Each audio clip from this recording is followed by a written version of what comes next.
Kenapa mobil FWD nggak kuat nanjak? Jadi, gue sama Outlander Max itu sering banget kalau misalkan bahas mobil 7-seater yang di bawah 2000 cc, itu kita tes nanjak. Tujuannya tidak lain untuk membuktikan bahwa mobil FWD 7-seater itu kuat nanjak. Nah, gue sendiri itu udah beberapa kali bawa mobil FWD ke tempat-tempat yang ekstrim. Kayak contohnya di tanjakan Cinomati atau tanjakan Sitinjau Lawi yang super viral. Nah, kali ini kita reverse engineering. Kenapa mobil FWD nggak kuat nanjak? Aus nih, minum dong. Ah, ini dia, Kopiko Lucky Day.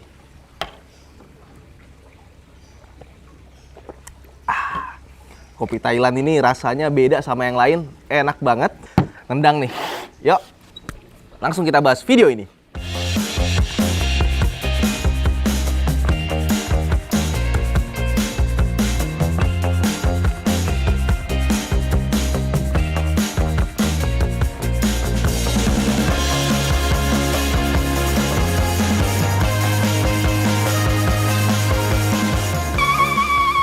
Untuk menjawab pertanyaan tersebut, kita tes dulu nih mobil 1500 cc diisi 7 penumpang dan yang paling belakang itu yang paling berat. Nah, terus nanti di satu titik yang paling tinggi kemiringannya 12 derajat, kita berhenti dan stop and go. Seperti di cuplikannya. Oke, kita sekarang nanjak dengan menginjak pedal gas yang santai-santai saja. Artinya kita tidak pindah ke S atau pindah ke manual, kita juga nggak nginjak pedal gas yang dalam-dalam. Jadi biarkan di D ini kita naik ke atas dengan santai, aman. Padahal ada pala di belakang loh. Itu ada di belakang 3 orang. Paling belakang berapa berarti? 110 ditambah 81, 191 ya? Iya. Mantap. Ini yang 12 derajat di sini nih. Nah, kalau lagi miring seperti ini, itu brake hold-nya unavailable. Jadi kita nggak bisa pakai si brake hold-nya. Nah, tapi tetap aman karena dia ada hill hold control-nya atau hill start assist. Jadi ketika kita lepas pedal rem terus ke pedal gas, dia ada waktu sekitar 3 detik untuk tahan remnya. Jadi kita langsung ngegas nih ya, di 12 derajat Celcius kemiringan, gas, dia nggak mundur. 500, aman. Cuma emang agak sedikit meraung karena RPM-nya hampir sampai ke 3000.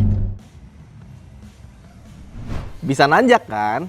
Bong, itu kan mobilnya 1500 cc. Yang 1200 cc dong, coba. Kuat nggak nanjak? Oke. Kita masukin ke D aja ya. Terus dia nggak ada hill start assist-nya, jadi kalau kita gas itu agak direm sedikit, baru kita lepas biar nggak turun. Oke, 1, 2, 3 gas. Bismillah. Kuat.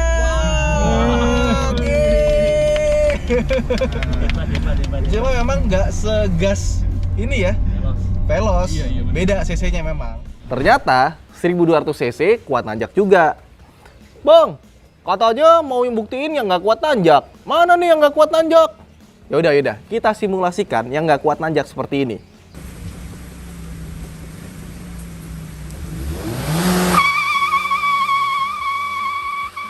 Nah, kurang lebih seperti itu kalau FWD nggak kuat nanjak. Traksinya lepas, muter doang bannya, tapi mobil nggak maju. Tapi bisa juga ya. Tuh. Terus katanya FWD nggak kuat nanjak. Intinya, itu semua soal traksi. Apa itu traksi? Traksi adalah daya cengkram roda pada permukaan jalan.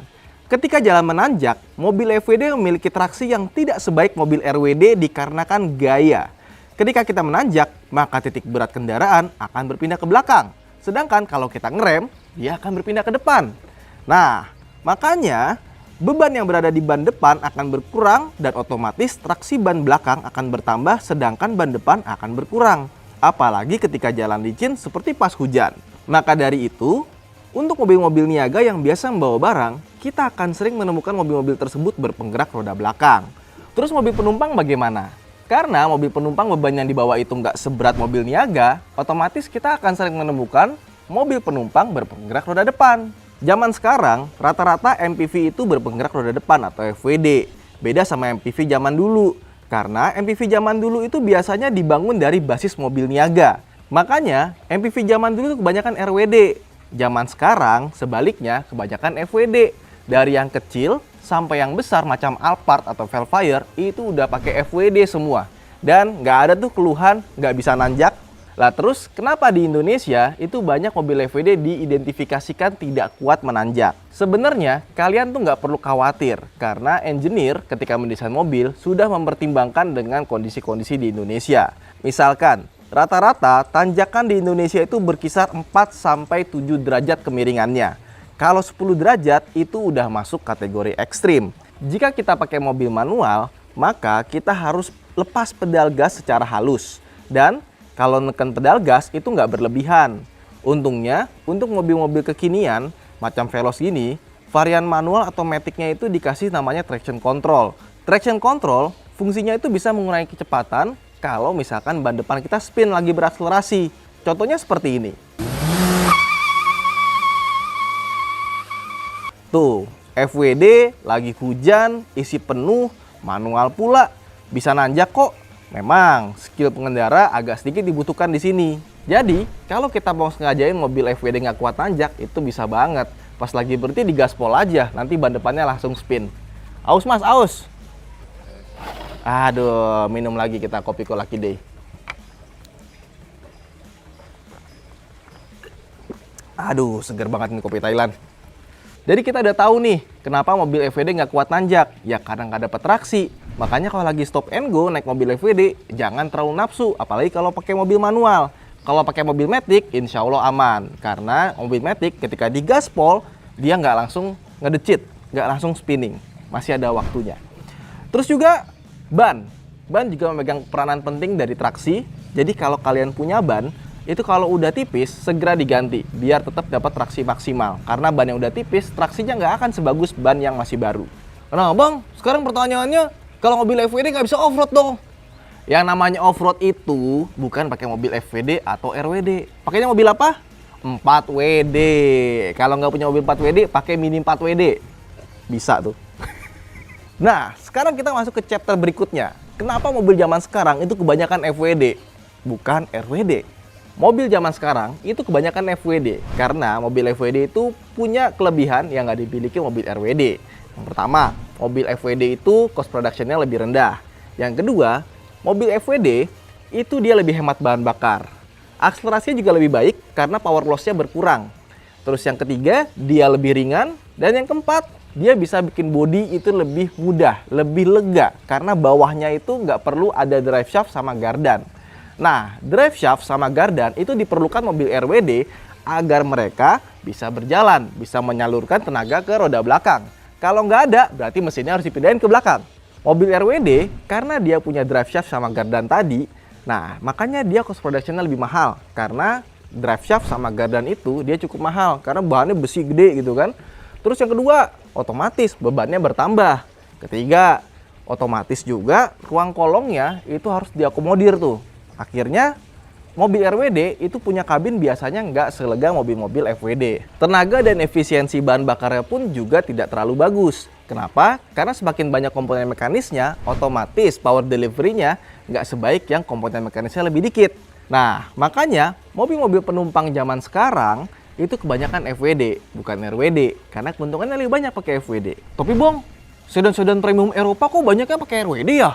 Untuk mobil-mobil Eropa itu ada alasannya. Dan sekarang juga sudah mulai banyak mobil-mobil sedan atau MPV atau SUV Eropa yang pakai FWD. Bahkan sekarang kebanyakan FWD.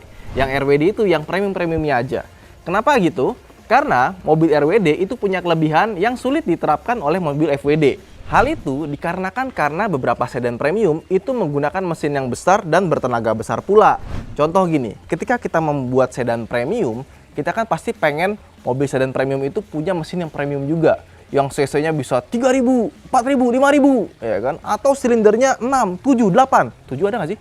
8 silinder atau jenisnya sampai V12. Ketika mereka memutuskan untuk mendesain sebuah mobil yang bisa menampung mesin dengan kapasitas besar, maka RWD adalah pilihan yang tepat.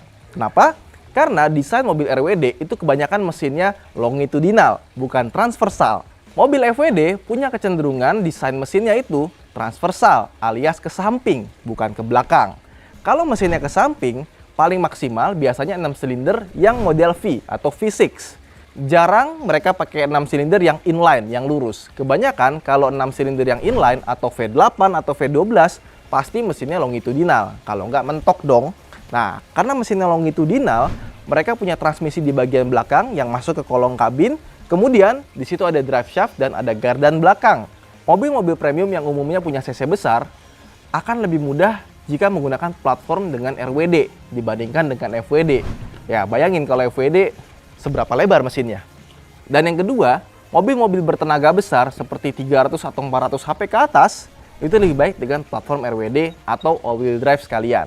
Karena traksi yang diberikan saat berakselerasi itu lebih baik dibandingkan dengan FWD. Makanya, sedan-sedan atau mobil premium yang punya kapasitas cc besar dan tenaga besar, itu mereka lebih banyak menggunakan RWD dibandingkan dengan FWD. Seringkali kita menemukan mobil-mobil dengan platform FWD itu adalah mobil-mobil yang punya tenaga kurang dari 300 HP. Ya, meskipun sekarang banyak tuner-tuner yang pakai 400 HP di mobil FWD. Bisa? Bisa lah. Masa nggak bisa? Jadi kalau misalnya kita simpulkan, setiap mobil itu sudah didesain dengan peruntukannya masing-masing. Dan ketika engineer menciptakan mobil, itu pasti sudah diperuntukkan dengan masak-masak dan diuji dengan sangat baik. Sehingga tidak ada masalah ketika FWD harus menanjak atau RWD harus ngerem. Semuanya sudah dipikirkan secara masak-masak.